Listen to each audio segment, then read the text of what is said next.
As we know that this MFD exam, it is being conducted by the Royal College of Surgeons, England, as well as by the Royal College of Surgeons, Ireland, but there is a difference between the two exams now. The England exam is now in person, whereas Ireland exam is still online. The MFD, or the membership of the Faculty of Dentistry examination from the Royal College of Surgeons, Ireland, is open to dentists at various stages of their career. Any stage you can take this exam. Whether you are a recent graduate or if you want to pursue for the specialist training or specialist education, you can also take this exam. This exam assesses a level of knowledge and skill that aligns with a dental graduate who has 1 to 2 years of post-qualification experience without requiring specialist knowledge. This exam focuses heavily on the clinical dentistry, complemented by questions related to relevant clinical sciences, and is divided into two parts. Today, we will be focusing on part 2, as most of you have already passed your part 1 exam. So this part 2 exam, it was being conducted in person. The Faculty of Dentistry, RCSI, has introduced an online format during COVID-19 pandemic, and still it is being conducted in the same format. We don't know till when. The online MFD Part 2 consists of one 90-minute online exam and includes 15 OSCE clinical scenario-based questions, where answers are being entered online. The questions which were being asked in the traditional viva voce part of the exam, they have also been incorporated into the extra questions within the online paper. For the time being, there won't be any separate viva voce for the online MFD Part 2 exam, which is a good thing for most of us who are coming from a background which we say Southeast Asia. Viva voce is one of the toughest exams for us. All those like dyspepsia, butterfly in the stomach, and that kind of like anxiety and all that, which definitely affect our capability and capacity to answer. It definitely affect our performance in the exam. So kind of blessing in disguise for the people which are having the same background, no matter they are coming from Pakistan, India, Bangladesh, Sri Lanka, wherever. Though the traditional clinical session is not being conducted in the online exam, but questions related to clinical sessions, they will also be asked. So be prepared for that. That is how they will be testing your clinical skills. This traditional paper sheet, bubble sheet, which we call, as well as the short answer sheet type of questions, they are not being conducted. So instead of writing your answers on the answer sheet or using this bubble sheet to answer MCQs, you have to type short answers and use your mouse to click on the appropriate answers of an MCQ. You need to have good typing skills. Royal College of Surgeons, Ireland, it recommends 40 words per minute. Whereas I say that it should be 60 minutes per minute. Because we don't know, at times we have to change our answer or whatever. So we need to be very, very careful about it. And we have to increase our typing speed.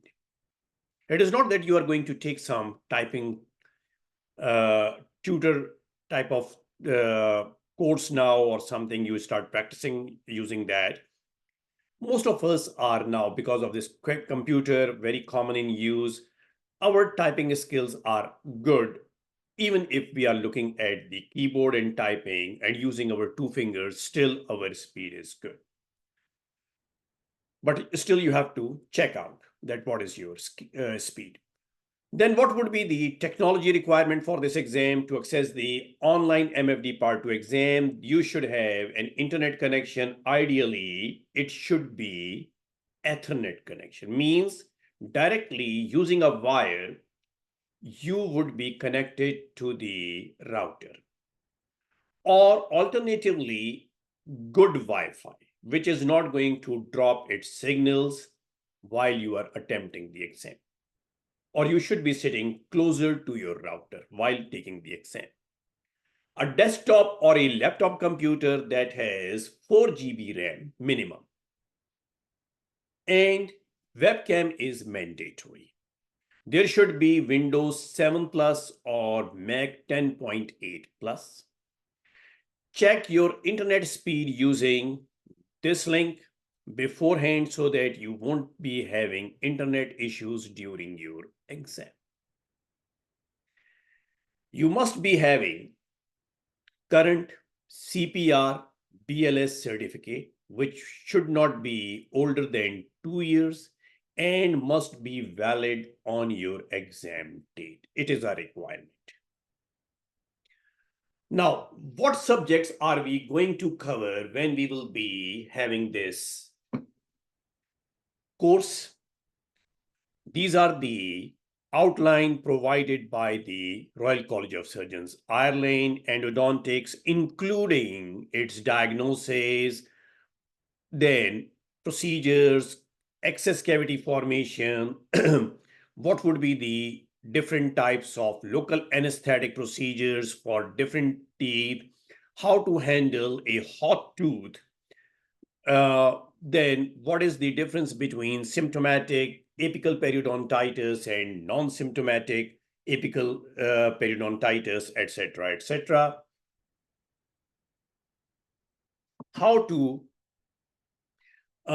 diagnose using the radiograph, what is visible on the radiograph, what the different types of situations are predicting. Is it really viable to go for the endodontic of a certain tooth, or better to extract and later we can decide whether replacing it using one type of prosthesis or the other type of prosthesis, including implants.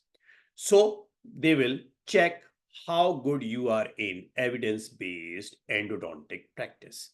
Similarly, periodontology, previously we had a different type of periodontal classification, but now since 2018, we are following a new type of periodontal classification, and you have to diagnose accordingly what is the stage, what is the grade of periodontitis, and how you are going to deal with that case. Moreover, they will also ask you about the oral manifestations or periodontal manifestations of the systemic problems as well, gingivitis, different types of gingivitis as well, where there won't be any clinical attachment loss. So, which type of gingivitis does not have any uh, uh, possibility that plaque will be present? So, what would be the reason behind that kind of gingivitis? So, all those questions will be there. Then, operative dentistry and prosthetic dentistry, they are being dealt together. In operative dentistry, they will be asking you about dental caries, and now the new method of diagnosing the dental caries and being very, very conservative about our approach. Again, evidence-based type of questions will be there. Similarly, for prosthetic dentistry, they may ask you about various types of clasps. They may ask you about the provision of indirect retainers, where we are going to place those in a certain case. They may ask you about the relining procedure for the RPD or for the complete denture, or maybe why after the relining, the dentures are not still functional, or not yet good to be used. They can ask you questions on that as well, because it is OSCE type and you must be able to identify the faults. Then in orthodontics, they will be asking you about the various types of malocclusions, dental, in like molar relationship and the incisal relationship. Britishers, they are, of course, in Ireland, we still follow the British standards. So incisal relationship is also important. Incisal class 1, incisal class 2, incisal class 2 div 2, or incisal class 3, etc., etc. They may ask you about the development and developmental disorders which may be manifested in the form of malocclusions. They may ask you about the TMJ ankylosis and its manifestations on the developing occlusion. So many various type of questions would be asked. And of course, in case the teeth were not being restored, so what would be the deleterious effects on the arch length and how we can now compensate for that? What would be our, or in case of a prematurely extracted tooth, what would be the manifestations? Or they can show you one case where there would be actually the manifestations because of the premature loss of one of the deciduous teeth, or maybe some early extraction of the permanent first molar. What would be the reason? Missing teeth like the maxillary lateral incisors or mandibular second premolars, etc., etc., and how you are going to manage those cases. So it will be on the level of general dental practitioner. Of course, they are not going to ask you very difficult questions in orthodontics, but definitely those questions would be asked, which in the general practice you would be handling. Then in oral surgery, don't expect maxillofacial surgery. Yes, to some extent, there will be fractures like the mandibular fractures and zygomatic fractures. They are not going to ask you complicated nasoethmoidal orbital type of fractures, or they are not going to ask you. Of course, I will provide you some information on those, but usually they don't ask at this level those type of questions because you are not appearing in the fellowship exam for the maxillofacial surgery. But still, we should be having a little bit knowledge about that. Or Leaford 3 complicated or cranial junctional disjunction, those type of questions won't be there. But definitely about the radicular surgery, about the management of other various common odontogenic cysts, and then you will be asked about the assessment of third molar and how to perform the third molar surgeries and all that. Those questions will be there.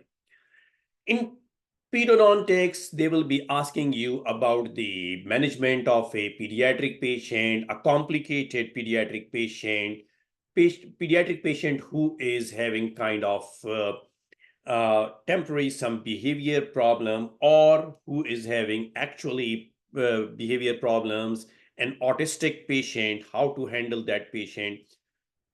Then they may ask you about the various types of space maintainers, their utility, where they are indicated, why they are indicated, till what time we have to give certain type of these space maintainers, what are the limitations for the various types of space maintainers, like at what age we should not be giving the lingual bars and why.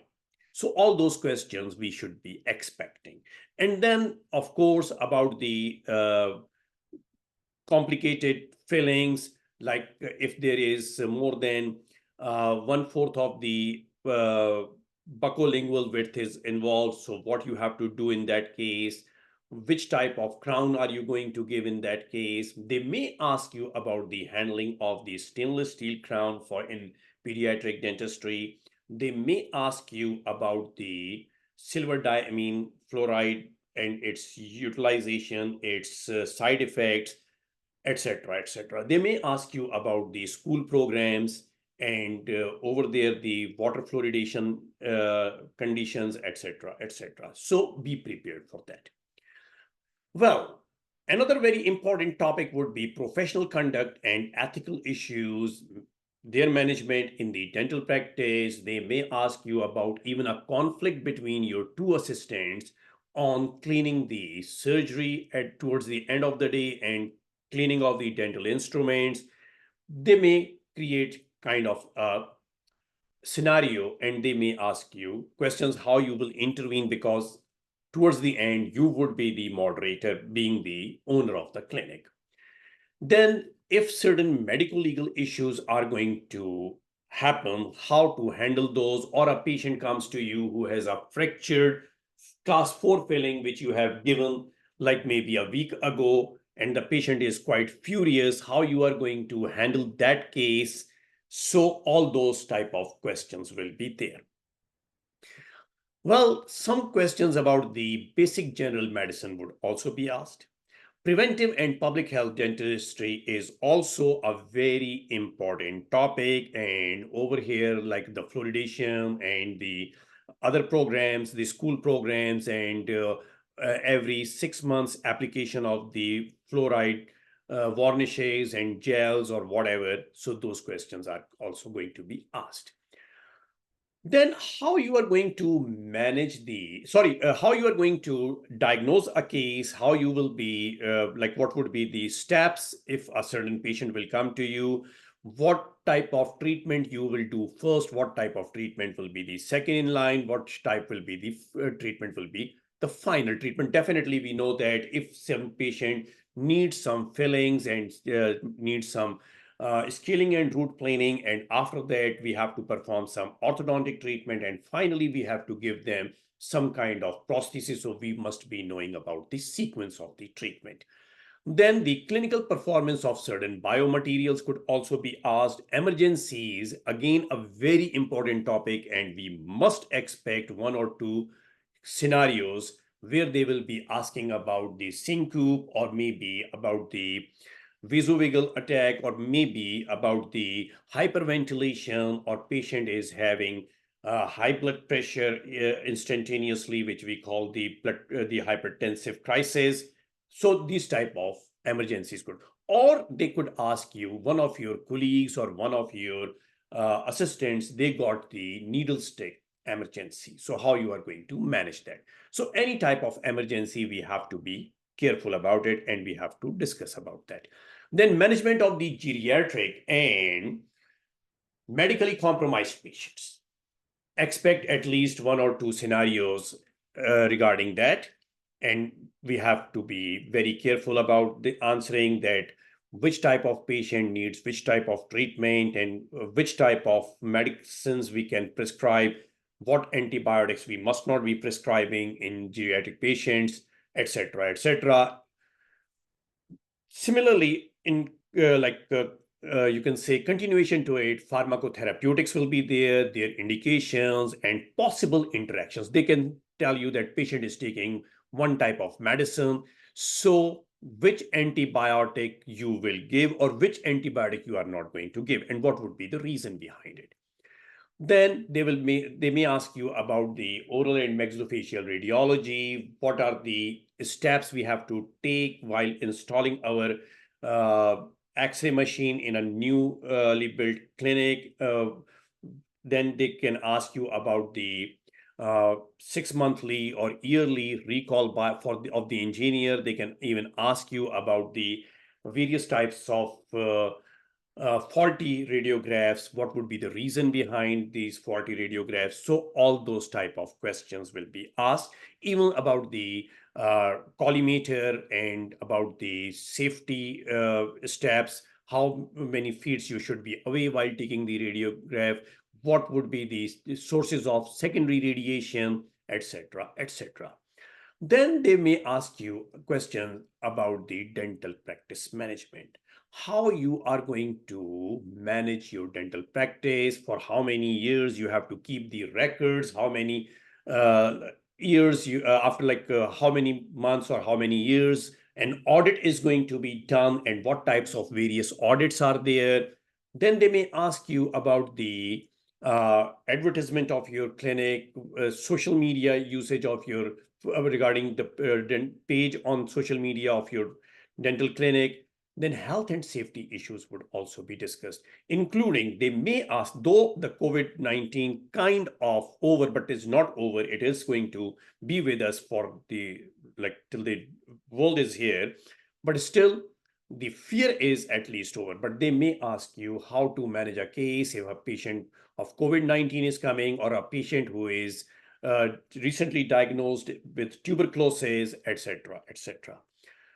Then you must be knowing all about the dental literature, like about the abstract, about the discussion, about the conclusion, and where you will find all those details which they may ask about one of those. And then the evidence-based dentistry, like which type of articles would be having the, like say for instance, we have this iceberg of the uh, evidence. So which is on the top, which is number 2, which is number 3, and which has the least evidence. So they may ask you questions about those as well.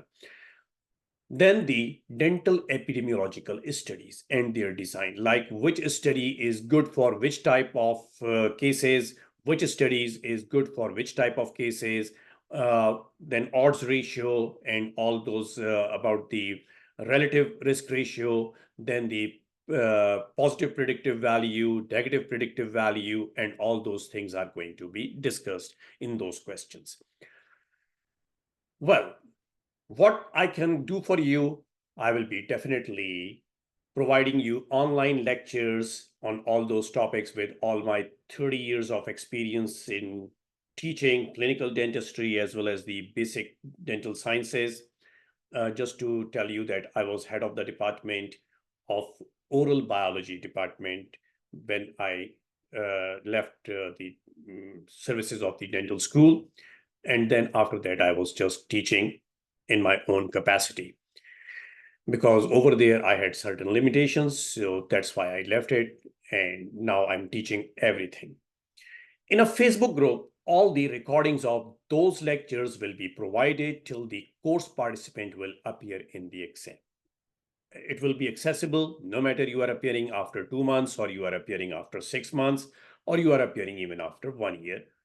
All the recordings will be there. And if new recordings will be added, so like if I make some new recordings, some new topics will come, I will add those to the group as well.